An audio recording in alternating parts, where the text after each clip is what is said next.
Resto, mauvaise idée ou bonne idée. Lancer, ouvrir un restaurant à Dubaï. C'est parti.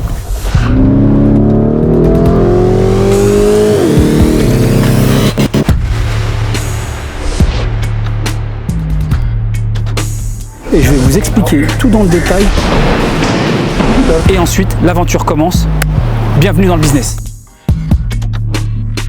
Clairement, pour moi, ouvrir un restaurant à Dubaï, c'est pas intéressant. Maintenant, vous êtes libre de le faire. Il y en a qui l'ont fait, il y en a qui le font.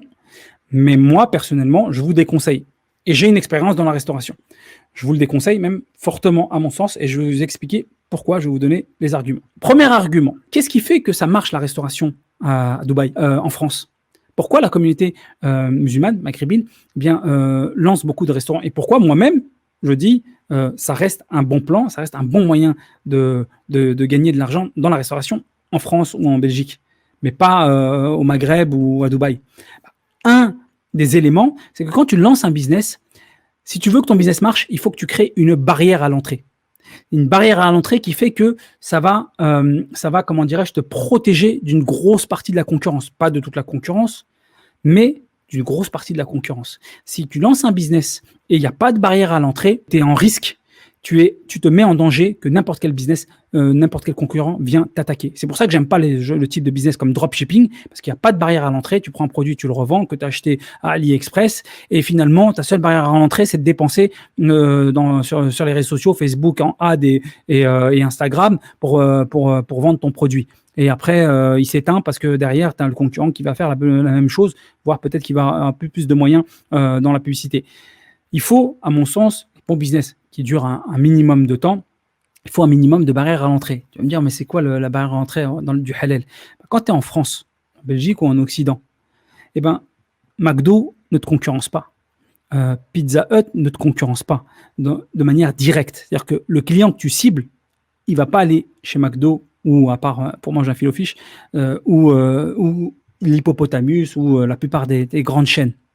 Pourquoi? Parce que c'est la barrière à l'entrée, c'est le halal. Le halal fait qu'il met une barrière et t'élimine 80%, 90% de la concurrence non halal. Bien sûr que tu vas avoir une concurrence dans le halal. Comme je te l'ai dit, tu as toujours une concurrence. Tu ne peux pas être tout seul. Mais si tu n'avais pas cette barrière du halal et que tu tapes toute la concurrence des boîtes qui ont 1000 fois plus de moyens, 1000 fois plus de communication, 1000 fois plus de personnel, 1000 fois plus de produits, ce serait quasiment impossible. Ce serait possible si tu te démarques sur, je sais pas, une certaine qualité de produit, une spécialité ou autre, mais ce serait beaucoup, beaucoup, beaucoup plus compliqué et il y aurait beaucoup moins de gens issus dans les quartiers qui investissent dans la restauration. L'une des barrières à l'entrée, c'est le halal. Et c'est pour ça, d'ailleurs, que le halal est d'un niveau d'exigence en France qui n'est équivalent à nulle part, presque au monde. Pourquoi? Parce que c'est la barrière à l'entrée. Donc, il faut s'assurer qu'elle soit étanche, quoi. Tu vois. Donc, du coup, c'est comme je le disais tout à l'heure, c'est qu'il faut bien le comprendre.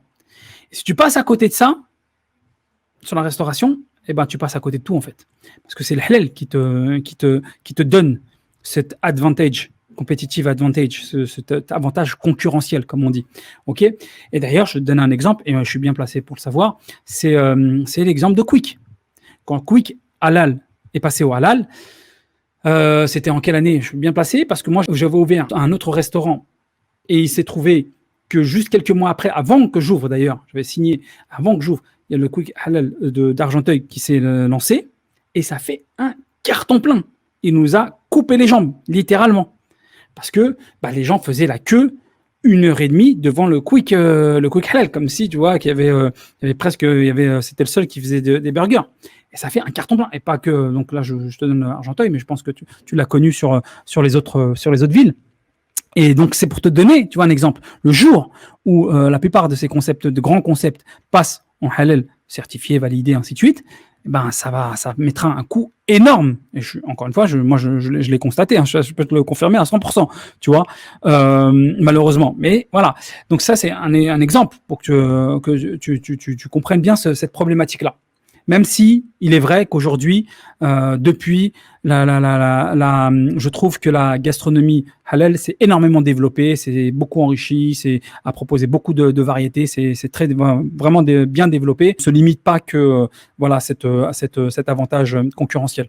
Mais il n'empêche que ça reste une vraie protection et un vrai avantage compétitif. Le deuxième point qui est important, pourquoi la restauration c'est pas un bon plan d'ouvrir un restaurant à Dubaï. Donc, premier point, tu l'as compris, il n'y a pas ce concept de halal. Tu arrives à Dubaï, tout est halal. Donc, tu vois, donc tu peux pas dire, voilà, j'ouvre un restaurant, donc moi, tu peux pas aller dans les autres. Non, tu n'as pas cette problématique-là, cet avantage-là, tu l'as bien compris, que tu as en France et en Belgique et dans d'autres pays occidentaux, que tu vas pas retrouver à Dubaï, au Moyen-Orient et même voilà, au Maghreb. Okay, Dubaï, comme tu le sais, il y a beaucoup de malls. Les malls, ce ne sont pas des centres commerciaux.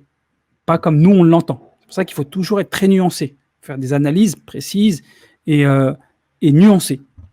Ce n'est pas juste des centres commerciaux. Un centre commercial, comme tu l'as en France, c'est une sorte de supermarket fermé où tu as plein de magasins. Okay, et en général, pas tout le temps, mais à la base, c'était à la périphérie des villes, pour ne pas faire concurrence au centre-ville.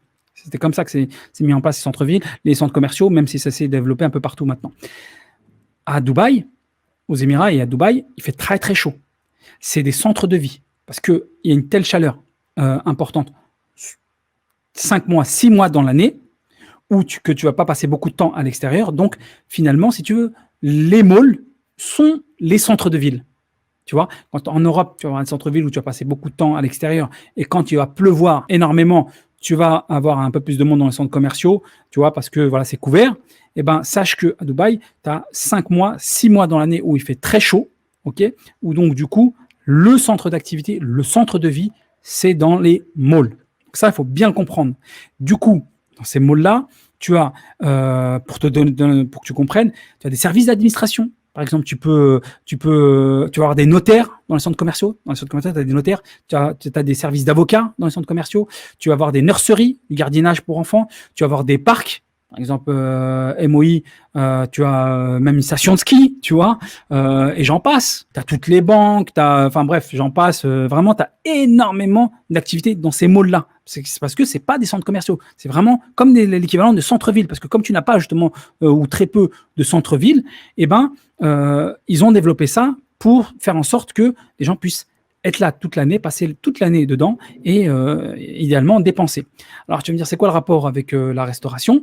Eh bien, du coup, avec ça, ils ont amené donc, le concept enfin, ils n'ont pas créé ce concept-là, mais ils l'ont bien en tout cas exploité, le concept de food court, par exemple. Les food courts, donc la restauration rapide, mais sauf que là, centralisé dans une partie donc des malls. Si tu as été à Dubaï, je pense que tu vois très bien ce dont je veux parler. Et là, tu vas avoir 30, 40, 50 restaurants alignés, tous alignés les uns à côté des autres, pour te dire à quel point c'est développé, et qui partagent qu'une seule espace client. C'est pas chaque restaurant son espace client.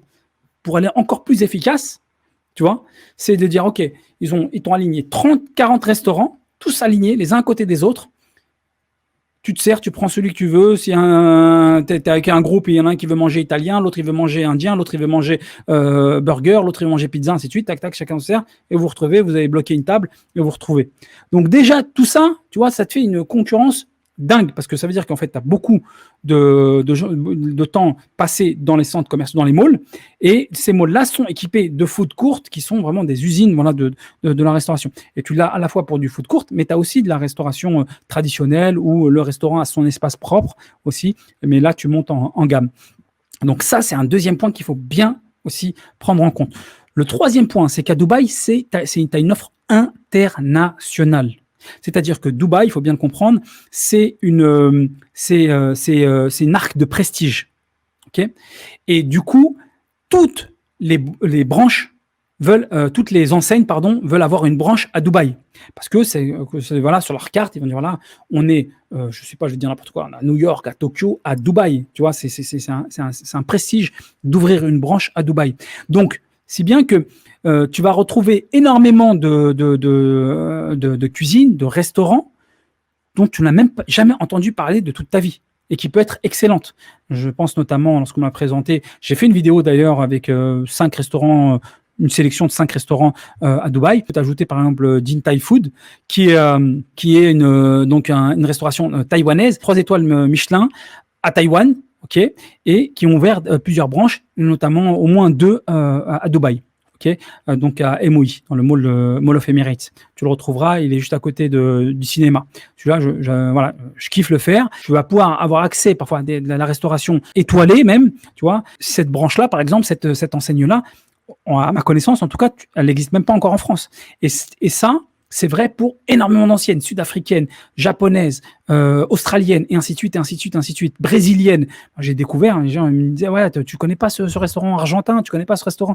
Donc, tu as une offre, en plus, même au niveau qualitatif, qui est extrêmement développée. Parce que, encore une fois, Dubaï est une marque de prestige et ils veulent être, des enseignes veulent avoir une branche à Dubaï. Et enfin, 4e et dernier point, pour moi, la demande du snack est assez faible. Parce que déjà, ce que j'ai dit précédemment, tu as une quantité déjà de demandes de clientèle européenne ou francophone qui n'a pas forcément envie de manger son je sais pas, d'être la restauration qui va être habituée à manger en France. Kebab, tacos, enfin, ce que vous voulez, tu vois. Tu arrives à Dubaï, voilà, tu as toutes les enseignes. Tu as envie de te faire un jour un burger américain, le lendemain de la viande de Kobe, et ainsi de suite, une pizza, enfin, toutes ces enseignes que tu n'as pas l'habitude de pouvoir consommer en Occident, bah, tu as envie de te faire plaisir, manger mexicain, ainsi de suite. Voilà, tu as envie de te faire plaisir une fois que tu es à Dubaï. Donc ça, c'est le premier point. Et le deuxième point, qui est un peu plus subtil, c'est que la restauration, il faut le savoir, la restauration n'est pas chère à Dubaï. Il y a beaucoup de choses qui sont chères à Dubaï, qui sont plus chères qu'en Occident, notamment quand tu fais tes courses et que tu achètes des produits qui viennent d'Europe, ok, parce qu'ils sont importés, ainsi de suite, donc ça va te revenir très cher. En revanche, la restauration, elle coûte pas cher. C'est-à-dire que tu vas pouvoir manger mexicain, indien, libanais, et ainsi de suite, si tu aimes bien la cuisine internationale, en mode food court, en mode fast-food, pour 5 €, 6 €. Tu peux avoir ce type de cuisine est très bonne. Après, si tu montes en gamme, hein, tu peux passer du 10 à 15 € et là, tu vas être dans vraiment de la très bonne cuisine. Okay, donc, c'est pas très cher. C'est beaucoup moins cher. Pour l'équivalent, c'est beaucoup moins cher qu'en France. Donc, même ça, tu vois, tu te retrouves où, en termes de vente des produits, eh ben, tu vas pas être gagnant. Tu vas payer cher donc la création de société, tu vas payer cher les loyers, et tu vas pas te retrouver avec, tu vas avoir une compétition extrêmement élevée, une demande qui est pas très importante parce que la communauté maghrébine par exemple de France ou Belgique ainsi de suite, elle est pas très nombreuse, et en plus de ça, de toute façon, les concurrents, ces produits, la restauration, ça se vend pas très cher. Ok, donc tout ça m'amène à la conclusion personnelle, et ça ne tient qu'à moi, on est d'accord, que eh bien ouvrir un restaurant à Dubaï, c'est pas intéressant. Bien entendu, tu te doutes bien que moi, avec mon expérience de la restauration, notamment en France, si c'était le cas, je l'aurais fait, et c'est pas ce que j'ai fait. Donc voilà, pour terminer sur cette dernière partie. Donc concernant restauration, est-ce que c'est un bon plan à Dubaï ou pas?